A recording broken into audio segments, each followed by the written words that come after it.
Welcome back to Kickback with Courtney. I'm Courtney, your host, and today we have Kimberly Davis here as our guest. She is the founder and CEO of Just Kimberly Consulting, LLC. She is a fashion consultant and advisor, a adventurous connoisseur, and we're just here, and a personal tour guide. She's going to do all of it for us, and a fellow Midwesterner. And we're just going to have some candid conversations, and we're going to let the conversation flow and move us the way that we want to. And without further ado, we're going to learn who is Kimberly. Well, hello and good morning, and thank you so much for inviting me. You're welcome. For Kickback with Courtney. So, as she said, my name is Kimberly Davis. I am from the Midwest. I'm a graduate of Wayne State University. I came here, what brought me to Boston was the opportunity to be a 4-year privacy officer. So I am being trained right now for that position. And that opportunity was selected on a national level, so which even makes it awesome. So to see me as a privacy 4-year officer, I have to say that's a big accomplishment, because to me, people that look like me, they can do that job. And I'm enjoying it, and I'm learning a lot. I've met a lot of people. Coming to Boston was definitely a shock because I'm used to the Midwest. We're more inviting. Here it's just not that way, but I'm adjusting to it. But when you can see something that may not be what you're used to or accustomed to, you adjust and you find ways that fit you. So instead of staying home and finding other people to, you want to do this, you want to do that, I'm doing me. So I find places to go. I find places to dine. So I've gone to restaurants, I've gone to self-tour guides, and I always take my ride-or-die partner with me, Buddy Love, who is a Shih Tzu poodle. He's my rescue, but we call him my little furry baby. So we ride around, we explore, and the fun thing about it, I always get lost. And that's an awesome thing, to get lost and then find your way back out. So I'm just exploring and enjoying the adventure of living in Boston, Massachusetts, because it is an adventure. That it is. So, because it's always an adventure here in Boston and just the state of Massachusetts overall, and it does have its challenges. We've both experienced some things about Massachusetts that aren't always the greatest. So what motivates you to get up in the morning and do what you do in a state that can still feel a little bit unfamiliar? People are not going to always like you, and that's okay. You're going to have to find your space and your own destination and your own purpose, because my purpose is not your purpose, and my goals are not your goals. So when I first took this position and when I first came to my department, people would just stare at me. It took me 6 months to get people to say good morning, because they weren't accustomed to someone that looked like me that was in administration. So I said, okay, I needed them to stop concentrating on my beautiful shade. I need to find something else to direct a conversation. And it's so simple, it's my glasses. My glasses is a statement. Every day I have on a different pair of glasses. My glasses match my fashion. So now I have people come looking for me. Oh, I just want to know what glasses you have on today. I said, oh, wow, good morning. It's good to see you. I see you have your badge on. Did you lock your computer? So now, in the midst of the joke, I'm asking them questions about privacy, because that's my job, privacy. But I find humor in it. They come and approach me now about my glasses, I in turn ask them, where's your badge? Oh, did you like your computer? Do you know your category statement or your functional statement? You know your job? And so now it's like the glasses have opened up the door for something you would never even say hello to me. Now I'm known as the lady with the glasses. So if you have to take something that's negative, turn it into something that can be positive and move forward, because with my job, it requires a team. I can't do this by myself. I have to have a team that works with me that can see, because as we say, I need eyes on the ground. I have 62 buildings. I have to have relationships. And if building my relationships by wearing different pair of glasses works, by all means, that's how we're going to do it. I love it. Get it, get it, get it. So would you say that the motivation is expressing yourself in the way that you feel it's comfortable for you? Is that what helps you get up and go to work, or get up and, I don't know, do anything? Well, first of all, I get up with a positive mind. And I try to, and I know every day is not going to be positive. You're going to meet some challenges. I'm always going to have someone that's going to have a difficult time adjusting to me. And that's okay, because I wake up, even when I go to work, I say good morning. I don't expect you to say good morning back. I don't expect you to say hello back. I do that every day. Every day. And the reason I do it, because before, when I left another VA, I had a patient, so I used to do ultrasound. I did ultrasound from 1998 to 2021. And that is not a field you would see a lot of people that look like me doing ultrasound. So coming here, I was already prepared. I was already used to it. I break down doors. So when you lock a door, I'm gonna find a way to unlock the door. I'm coming through. So get ready. Get ready, because it's about to be a party. You want to get on the party bus, or you want to stay on the attitude bus? However, you riding somewhere with me. So get it, we going. So I had a patient that told me that day, and I'll never forget it. He said, you know, I want to say thank you for saying hello to me. I said, oh, you're more than welcome. I said, he says, because today, after I left you, I was going to commit suicide, because I didn't think anybody cared about me. So it's so important to just acknowledge people. Absolutely. Because you never know, especially in the state that we're living in, you never know where their mental status is. You never know where they're going, their direction. You could be the last words, the last person that they see. Just say hello. It costs you nothing. It's free. It's free to say hello. Sometimes people get scared when you say hello, because I notice here you're not accustomed to people saying hello. You're not accustomed to being nice, but you're accustomed to being mean. You're accustomed to frowning. And guess what? I don't even know if I'm going to make it back home when I leave. So I need my spirit to be right. I need to be at peace. I don't need to walk around with a heavy heart or be disgruntled because someone said something I didn't like, or someone looked at me because they didn't like I was standing in that position. They felt that their friend should have got it. Honey, get over it, because tomorrow, the next day, the next minute, the next second is not promised to any of us. So enjoy life as much as you can, but not to the point that you harm yourself or somebody else. Just reach out. Hello is an awesome thing. You just never know whose day you can brighten up. A recent example, I went to this place. I found another place to go to. Lobster Spot in Quincy, just before you get into Hingham. And there was this older couple, and I watched them. They shared a meal. So they're on a budget, and they shared a meal. I had an extra bag of potato chips that I wasn't going to eat. So I got up, I opened up the bag, I gave him the bag, and I kept talking to him, let him know that I wasn't here to harm you. I just want to share my bag with you because I see your wife has one, so let's just share a bag. And we talked. He laughed, he smiled, and he says, I can't believe you gave me your potato chips. I said, not only do I give you my potato chips, you want something to drink? I got enough money to get you something to drink and me something to drink. You want something? No, we're just going to share. At that point, I didn't press the issue because it became a pride thing. It became a pride thing because he's out with his wife and they're on a budget. They didn't want to ask me for anything to drink.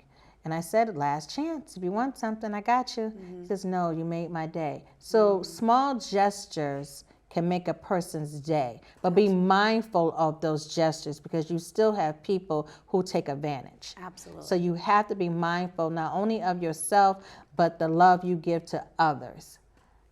That's my thing for today.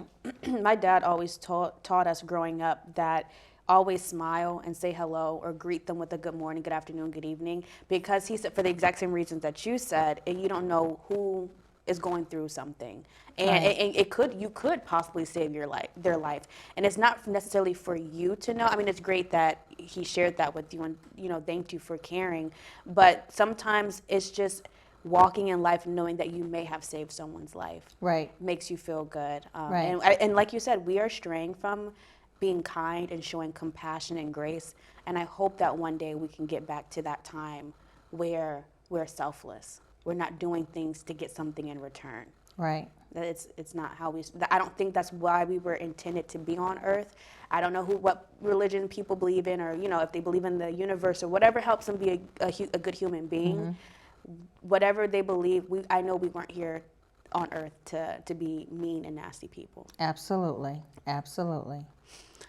So we know about the glasses. I know you, so like so I know that you have a statement. So I'm one that doesn't really too much stray from my style.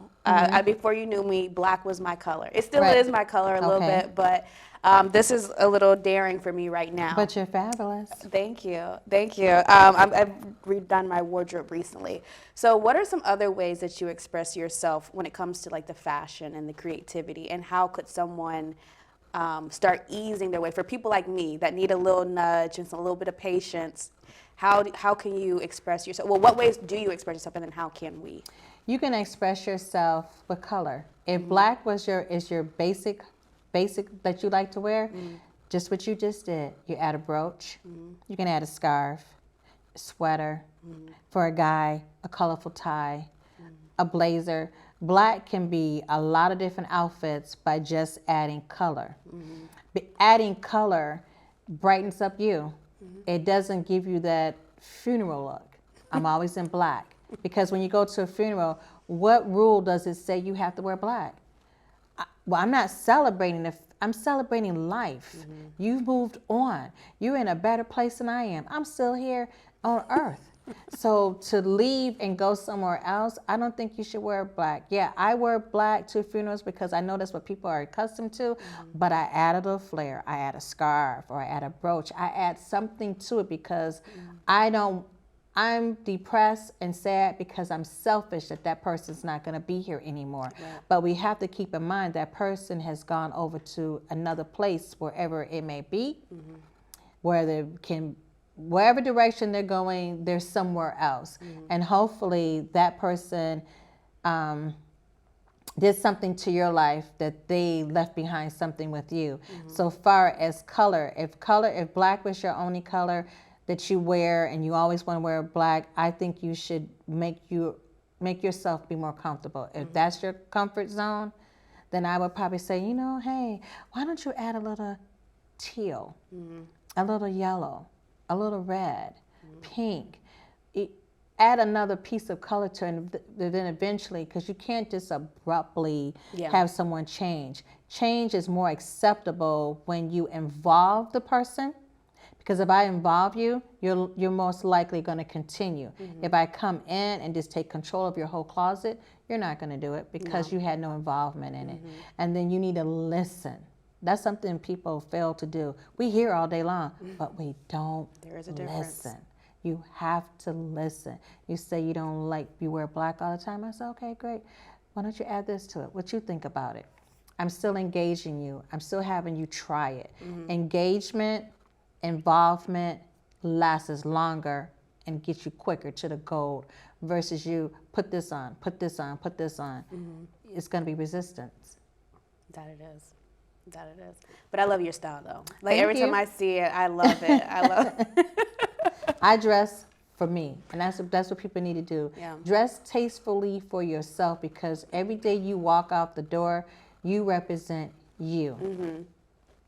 No, absolutely. And to circle back to the funeral thing, even though I love wearing black, I actually like wearing white to funerals, just because I do believe it's a celebration of life. Right. But yeah, no, but like you said, however you feel comfortable, do you. That's literally been my like mantra for many years. Do you, Right. and I'm gonna do me. Because I'm just gonna be Kimberly. I love it. Speaking about that, ooh, how do you deal with negativity? And I'm trying not to, throw shade because, there's a lot of negativity going on. You know what? I didn't get here. I'm going to drink to this one. No, we're going to Yeah, toast to this toast. one. Boop. So I didn't get here right away. I had to go through some challenges. So life is lessons. And if you don't learn those lessons in the process, you're going to keep on going over. Why does this keep happening? Because you didn't learn the lesson. You didn't learn the lesson. You can come and show me shade.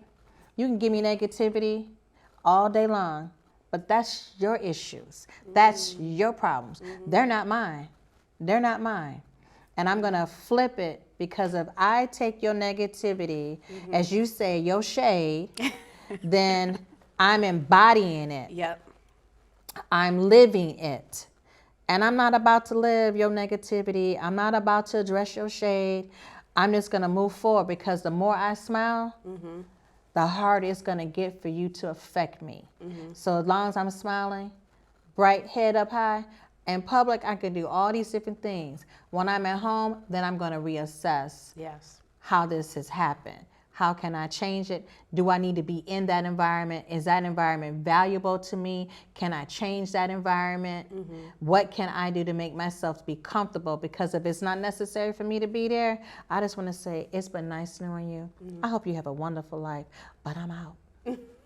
Miss me when I'm gone. And you see, I done flipped it. Now you're going to be looking like, well, what did he mean by that? Because I'm going to give you something to think about as I sashay away. But if I sit there engaging, we're never going to come.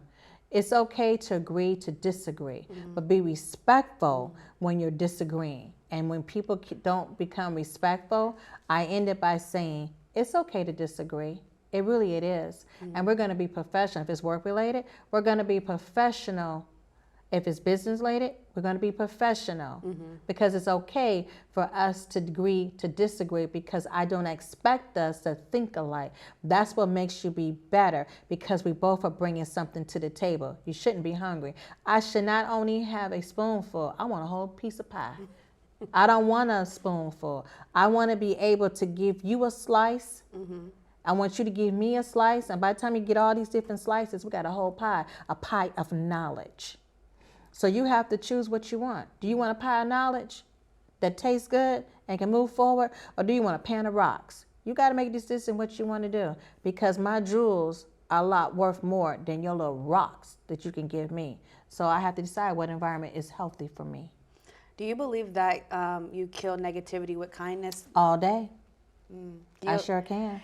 I struggle with that, because it's called growth. You're not It is struggling. We're going to say it's growth, because we have age difference. I've been where you are, and that's why I can say some things to you that I do, because I've sat there before. And because when you, I'm learning from you, you're learning from me, but it has to, if it's not healthy, I gotta go. That's exactly how I feel. I gotta go. I don't care if it's a family member. I don't care if it's a coworker. I don't care if it's a relationship. If it's not healthy and requires me to miss sleep, that's not healthy. Miss a meal, that's not healthy. Keep a headache, that's not healthy. Have chest pains, that's not healthy. At one point in time, when you gonna get up and say enough is enough? Amen. You got to. I can't tell you it's time for you to go, Court. I can't tell you that, because I can tell you to go. I can look at a relationship, this ain't really good, but it's not my relationship. Right. So all I'm going to say is I'll support you, because if I don't support you, you're going to go further away, At least if Deep. I'm supporting you, I could be right there with you. So if you fall, I could pick you back up and say, you ready? Because you got to be ready to go. If you're not ready to go, it doesn't matter what anybody says. Absolutely. You have to be ready to go. When you're sick and tired of being sick and tired, that's a therapy statement for those that are addicted. When you're sick and tired of being sick and tired, now I know you're ready. Oh, I love Fannie Lou Hamer. Now I her know you're quote. ready. No, I work with domestic violence survivors. I don't like calling them victims, but survivors. And one thing that I've learned is that you can't force them to leave a situation that they're not can't. ready to leave.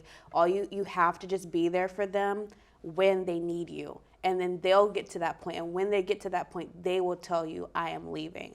And that's one thing that I've kind of disagreed with my friends is like, why are you supporting that? I'm not supporting it, but I'm supporting them during that situation. So Right. absolutely. I definitely understand, like, when it comes to the relationship part, well, romantic relationships. Then when it comes to other friendships or other types of relationships that are non-romantic, I love Michelle Obama, but I don't always agree with when they go low, you go high. Because sometimes I'm going to take it to the basement with you. So, but no, you've always given me great advice on how to deal with certain situations. And what always makes me remember to be paused and be mindful of my intentions is you and my mom actually tell me this all the time, that they want that reaction out of you. That's what they're looking for, and I'm not going to give them that. No, sometimes silence is more powerful than your words. Oh, absolutely. Because when you're silent and you're at a moment and you're silent, I don't know what you're thinking. And that right there makes them take a pause back like, wait a minute. If I did this, she would, and now she's, you're relaxed. Yeah. And you're calm. And you're going totally opposite of what they're used to seeing.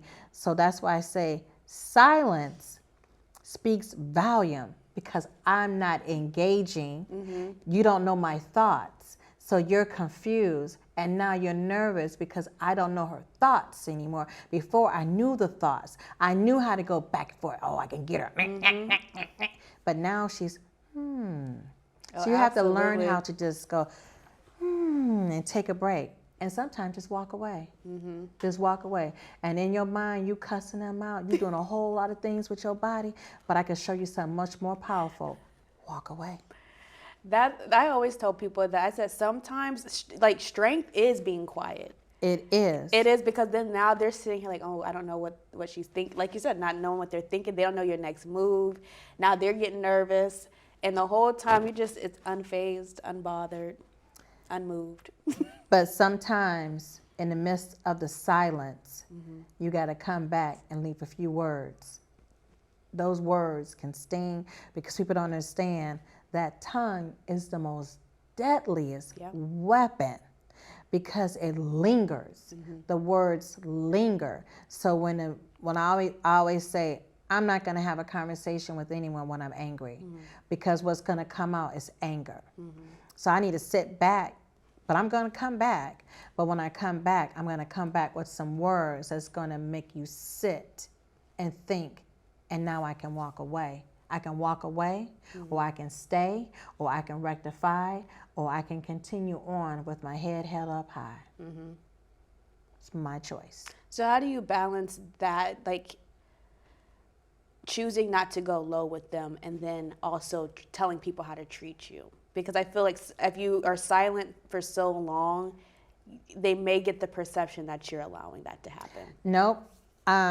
I'll use myself as an example. When I got here in September, from September to December, I was silenced.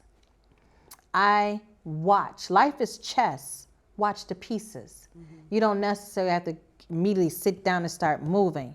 Sit down and pay attention on how the room moves. Sit down and see how people interact together, who's together, how they move together, how they talk about each other. Watch the pieces. So from September to December, 4 months, I was silent.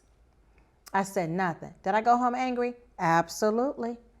Did I get in my car and just want to and had a whole conversation like the person was sitting there?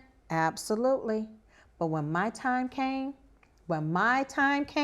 to speak, I went one by one, and I described them to each other. I described their personality. I gave them a piece of me in a very nice way that it hurt, because the words hurt. I addressed their behavior and they were in denial. Sometimes people are so accustomed to being mean that don't even realize that they're being mean with their words, with their actions. But then when you tell them about themselves, they're being in denial. Oh, don't be in denial. I'm going to give you the date and the time that you did it. I'm going to tell you what you said. I'm going to come back with the facts. So you're going to be thinking about, what is she talking about? And then I'm going to tell you about me, and I'm going to tell you how I'm going to handle it, and I'm going to let you know enough is enough. We're done. But you got to take that control back, because I wanted just to see how you were going to react. And like you said, when you don't say anything, you think you're giving the people think they're gaining power by you being silent, but they don't even understand you sitting there playing chess on their life, on how you're going to come back and correct just what they said and gain your power back. Because when I break you down at one time, you don't understand. But if I break you down in levels, you back down on your knees. And that's where I need you to be. Because now, while you're on your knees, I can help you get back up and encourage you to understand this is a team. This isn't about individuality. This is a team. I'm an individual with my life. But when I'm working, when I'm doing events, it is a team. You have to decide, do you want to be a part of this team? Or do you want to be an individual? Because if you want to be an individual, I need you to step on that side of the room. Because these are team players over here. So you just got to decide what role you want.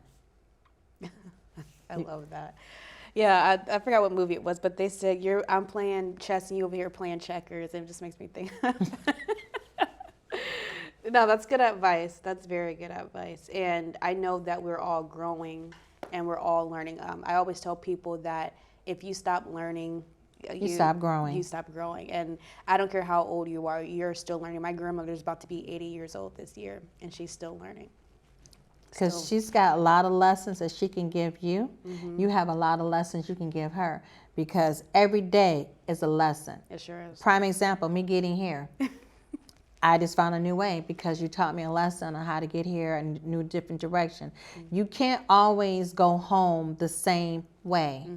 You can't always go down the same path of life the same way, because there are going to be pitfalls, there are going to be challenges, and if I keep going that way, I'll never have a solution. I'll never know a different direction. If I keep going in the same way, I'm not going to grow. I got to spread your wings. Good and bad, you got to spread them. Absolutely. So because you are just full of wisdom and, oh my.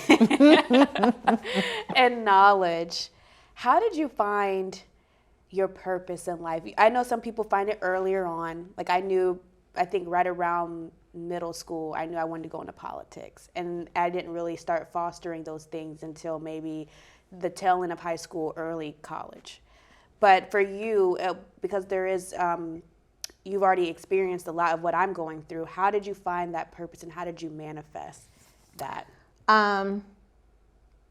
February 16th, 7:45 a.m., I died. I had a head-on car collision. And I said, oh my gosh, somebody had a car accident. So that must have been my out-of-body moment. I said, that has to be an out-of-body That must have had experience. my out-of-body moment. So I don't know if you're familiar with the Flintstones. Yes. So, when they would have their accident, the whole car would just crumble. Well, imagine I had a Ford Horizon, and the person had a Ford Explorer. Running a light, hit me head on, and I'm at a light, stopped. So that person, I had the full impact, not once, but twice, that the frame of my car collapsed with me in it.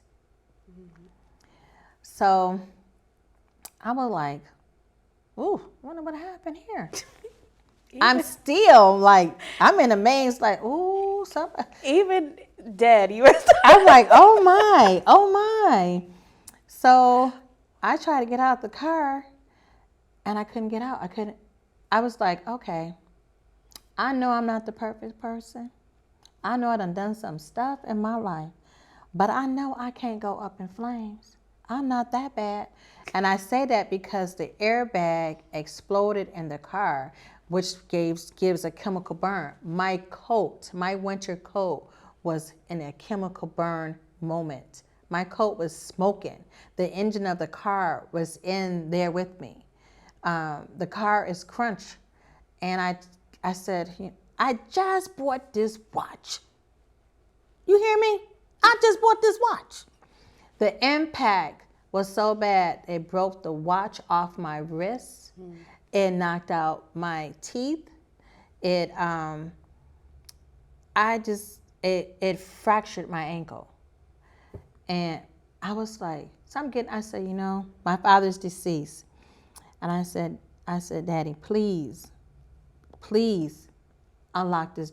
No doors were unlocked. I was like, please. I believe in spirits. I believe in good spirits. I was like, please unlock this door. The door unlocked. A young man came and opened up the door. He says, ma'am, you got to get out this car. I said, you kidding me? You think I just want to sit here? So we tried to get out the car. And I said, oh my God, I can't even stand up. What is the matter? You know what's the matter? My ankle was just was so awful that if I didn't have my work shoes on, that day I wore gym shoes.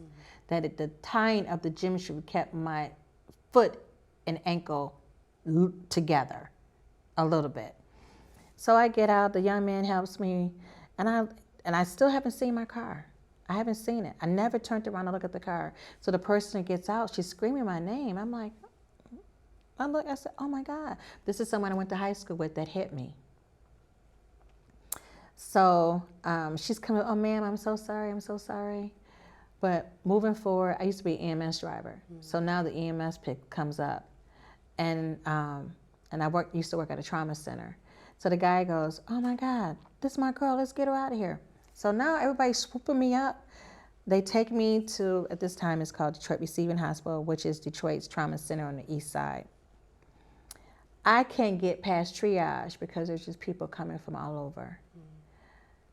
And that day could have been my last day. And people came from all over. You never know how much loved you are.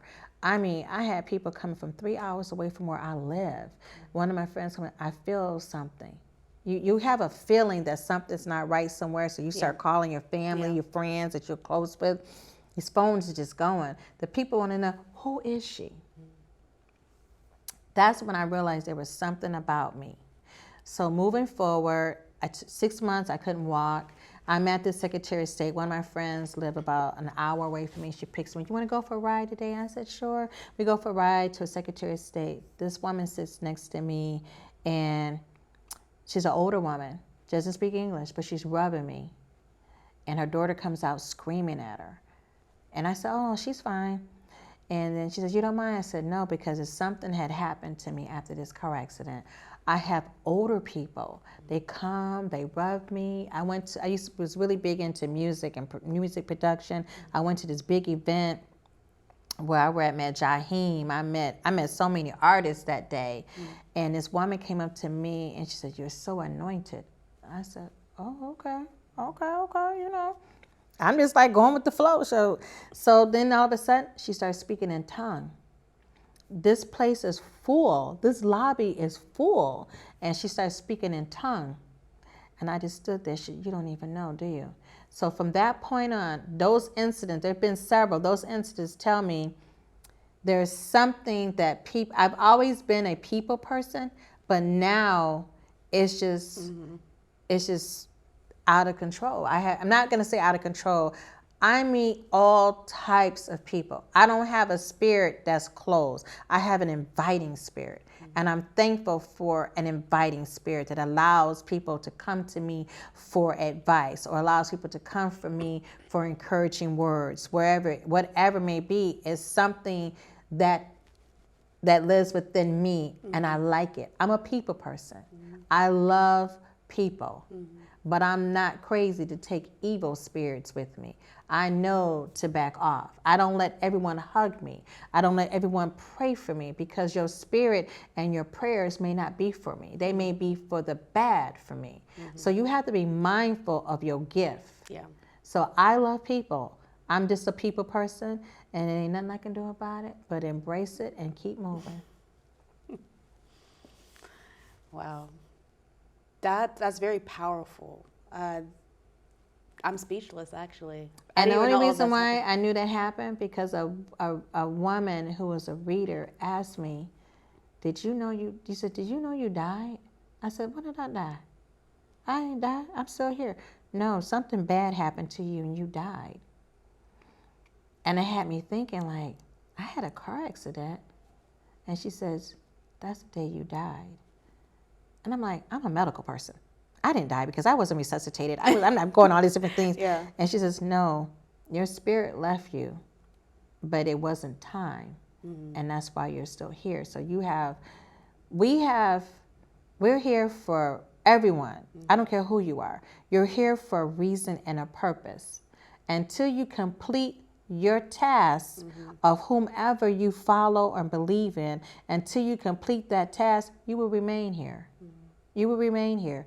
So I have a task of something. What it is, I don't know, because I just can't to see my car. When I did go see my car, eventually go see it, I literally fell on my knees because I was not supposed to survive. Who has a whole engine in their lap and walk away with just a fractured ankle? So I don't take life lightly, because I'm thankful for every moment that I have. Absolutely. Every moment that I have, because it was wiped away that one day on my way to work. And I'm like, I may not be that lucky the next time something happens. So I embrace every moment. I enjoy life. When people don't want to go nowhere, it's okay, because I can always date myself. That's the best date, honestly. It is. I'm reliable. I show up ready. I say, hey, girl. Oh my. Yeah, those out of body experiences are no joke. I've never had one, but I know other people that had one. Like my dad had one during his surgery, and he's watching himself get it. And I'm like, what? Like he was like, I legit, like he can recall everything that happened. People don't understand it until you experience it, because I would have thought I was Coco for Cuckoo Pops when this woman's talking. But it's like now, it's just people say, why won't you preach? I say, I'm not a preacher. I'm not a preacher. I don't protest to be a preacher. I'm just me. I'm just me living my best life. Only way I know But by how. being you, you empower others to be themselves too. So that's it may not be preaching in the sense that people are referring to, but you are leading by example, that you being your authentic self allows for other people to be their authentic self. I just want people to, this is what I always say. When I meet someone, I say, so who am I meeting? Am I meeting you, or am I meeting your representative? Because I need to know who I'm going to have a relationship with. And there's a big difference, because your representative is a person that you want me to be.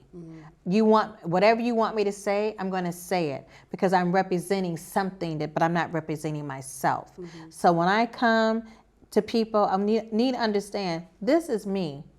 This is me. I'm not coming to give you extra layers or pretend to be something that I'm not. I'm coming original and authentic. This is me. I'm not asking for acceptance. I'm just letting you know who I am. And it's your choice. You choose not to. I'm not mad at you, because I'm not the one that's losing. You are. Because life is 360. You're going to come back around. Absolutely. So you kind of already alluded to it earlier about just going places.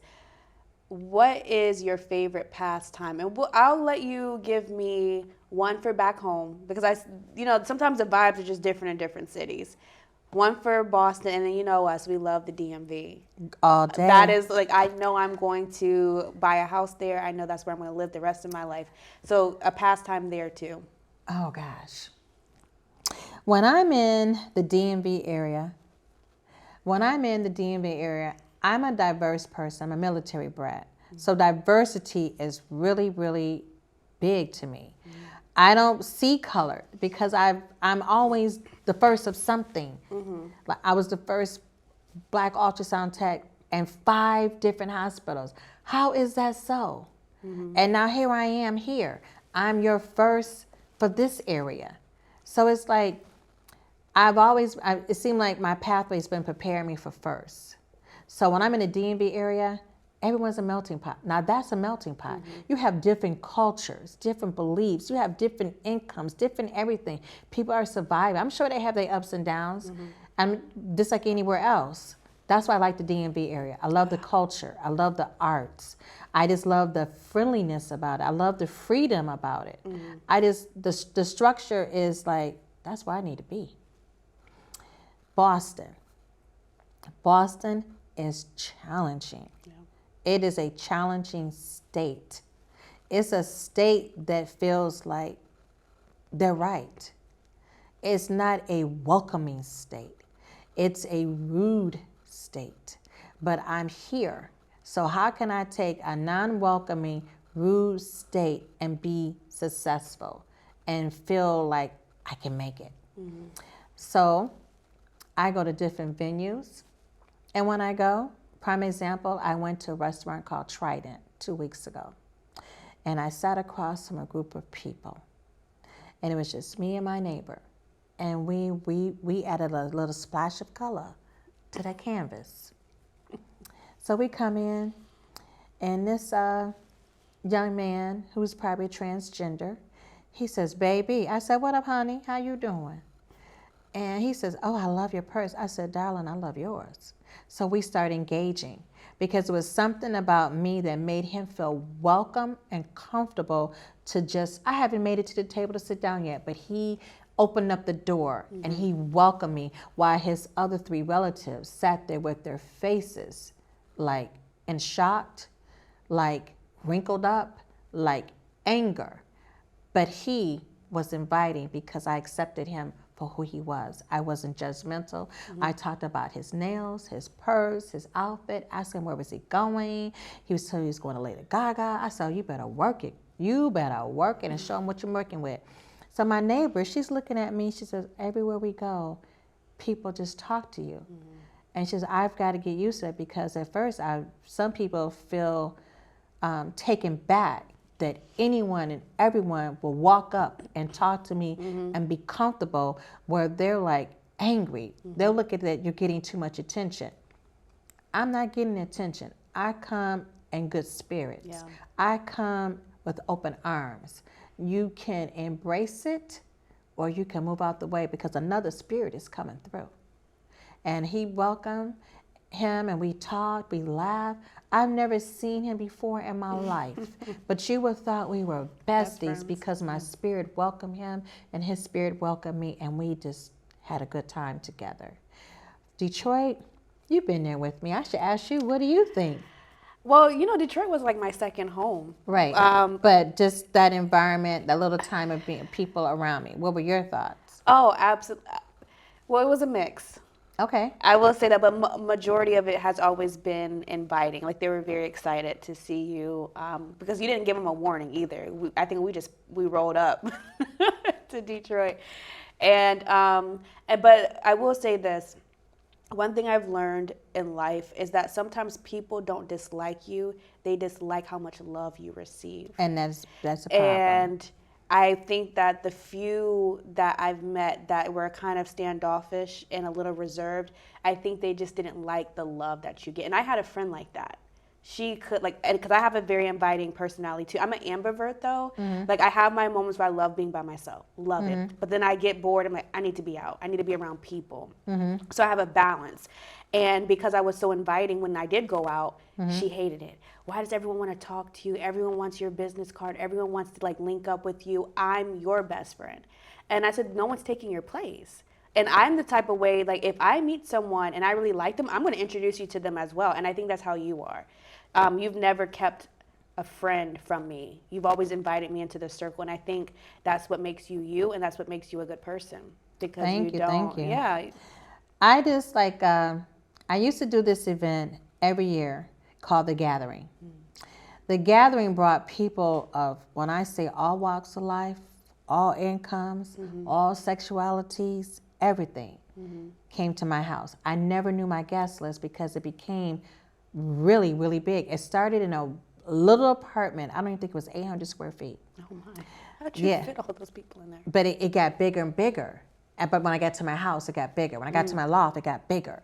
So the gathering is, I do it every December 30th, and it's called the Gathering, which basically ended up being an adult potluck. Bring a dish made out of love. I don't care if you made it yourself or if you went to Kentucky Fried Chicken. It's coming in the door with love because that's all you could afford. You see, it could have been pop. I say bring a spirit that you can share. So a spirit could have been water, pop, an alcoholic beverage, and you put everything on the table. No one keeps anything to themselves. I don't introduce people on purpose because I need you to talk to one another. I need you to interact with one another. So if I'm forcing you to sit, I'm sitting next to you and I don't know you. Hey, how you doing? My name is Kimberly. What's your name? We're engaging. The whole thing was to engage because when I say I've had chefs, politicians, teachers, professors, nurses, doctors, I've had so many people in my home, artists. One day, I only played the music of the artists that I had, and one of the people, he said, do you realize you having a listening party right now with these people, and they don't even know that the artist is in the room? I said, they'll know if they ask questions. Because I was really big into music, and I always was moving artists around. So I've always brought people together that would have never even said hello to one another. Could I do that here in Boston? I probably could on a smaller level because I would have to do it small and intimate because you're not really ready to engage in one another. Your spirits are not entwined enough to allow you to be open enough to meet someone that doesn't look like you, to meet someone that doesn't have the income like you. This is a different environment. They're not really ready for those spirits yet. Some people are, but they're all about numbers. They're about numbers. They're about titles. They're about where you went to school. This is a big place on education. Where you went to school. Everyone has a doctoral degree like they have a high school diploma. So it really doesn't have any value. It doesn't really have the value that it may have somewhere else. Like we take values away from things and we don't understand why nobody wants to be a part. You took the value away. You took the value away. So it's almost like you gotta build it back up. And building back up means coming together as one, which is gonna be a difficult task for someone. I can't say it would be me, but I'll say for someone who understands building, who understands teamwork, who understands that I is not in there, it's we and us. Absolutely. When you understand how to use those words and be able to move, you can grow. And you'll be surprised because there's a plethora of energy and knowledge, even with the person that you walk by and you call them a bum. They didn't want a bum overnight. They were a bum because some adversity happened to their life. But if you were to talk to them, I say that because in the DMV area, they have a homeless newspaper. They write the paper. They publish the paper. And you'll be surprised of the knowledge that these people have that you shun because they don't smell like you, they don't look like you, they don't dress like you, but you're being judgmental. Be careful because you could be one step away of being on a curve just like them. I agree with that 1,000%. One thing that I've always tell people, and I think I've said it on one of my episodes, is that everyone knows something that you don't know. At least one thing. So I find value in everyone. And I actually don't like, when I meet people, I don't tell them where I went to school. Because I've learned that there's a level of respect that they give you based on what you do for work or where you went to school. I want to be respected as a person, Right. not because of what I've accomplished in life. prime example, I was going through the airport. It might have been Boston Logan, or it might have been TF Green in Rhode Island. I can't remember which airport. But I was going through the airport, and this dude was just super standoffish, super rude, kind of like disrespectful. You know, he tried to move my suitcase out the way so he could get his stuff in. Mind you, I didn't say anything. You know, I kind of just moved my stuff down so that he clearly was in a rush, but we can't move faster than TSA. We're going at the speed of TSA at this point. So I take off my winter jacket, and I have a Harvard shirt on. And as soon as he saw the shirt, the level of respect increased.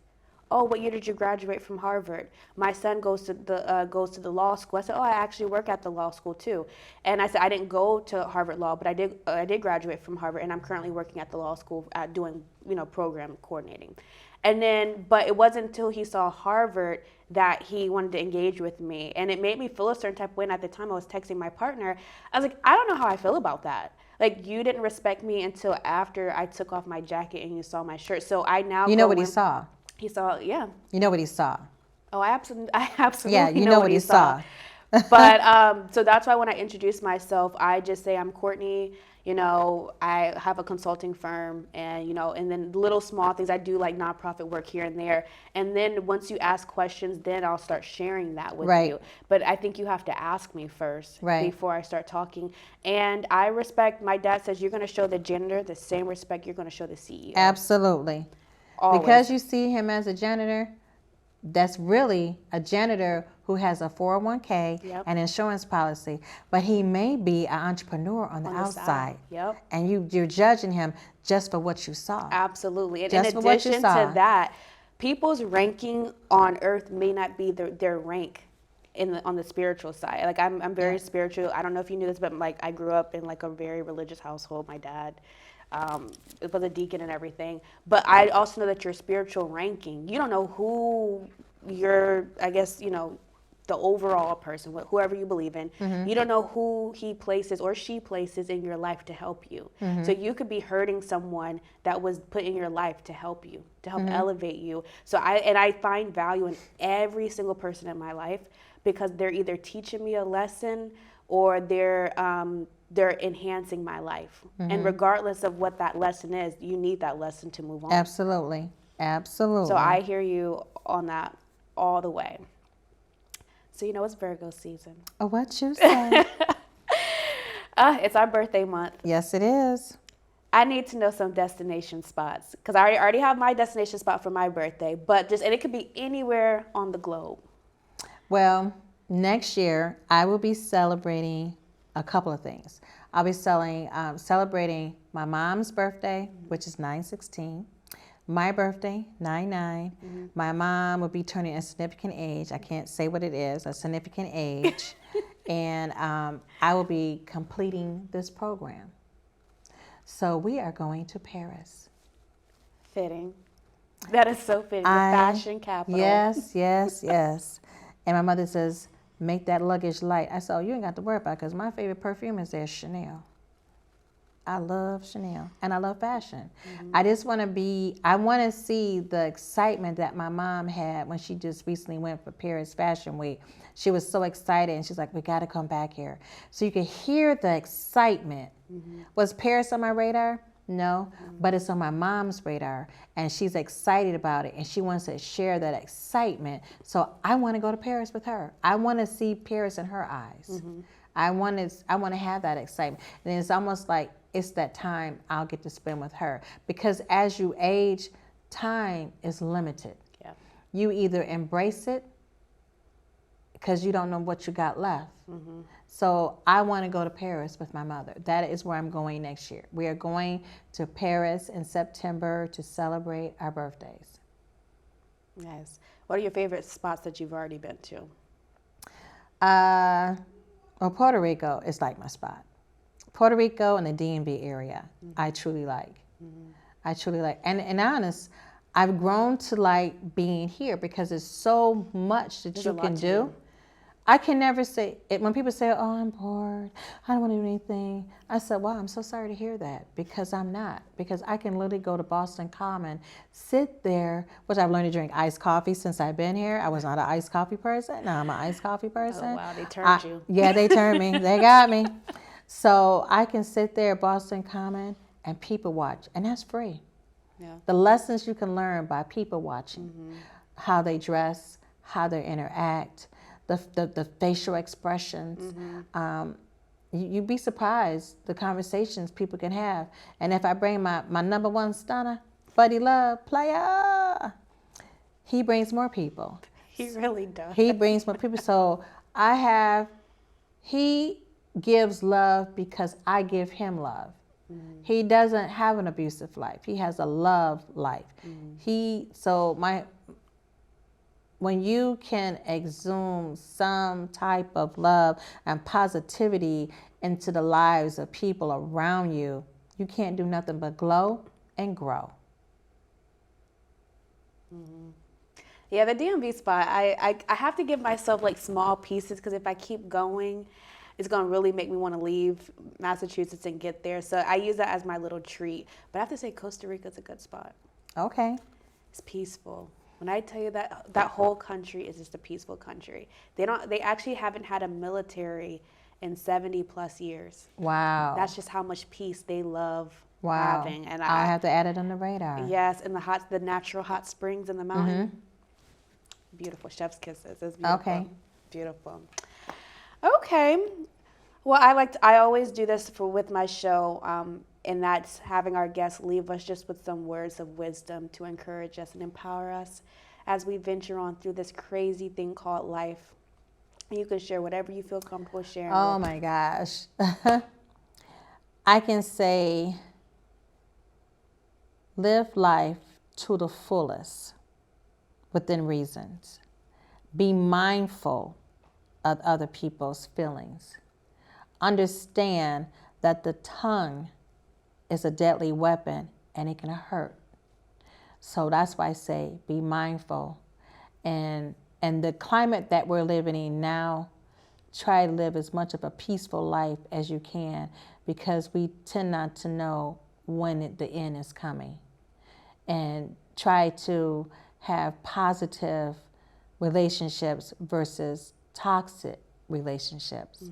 And some of us may find a toxic relationship because we don't know no other kind. Because no one hasn't shown me that it's okay to love. It's okay to give a hug. It's okay that you're safe.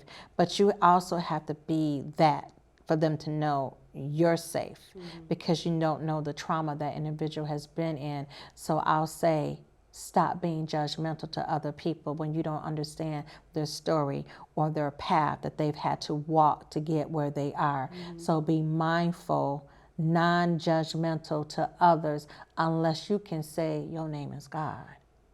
Until then, you can't. So you should be mindful of other people's feelings. I love it. Best words to close out on. Well, thank you again for watching Kickback with Courtney. You've just kicked back with us, along with Kimberly here. I leave you with peace, love, and positivity until next time.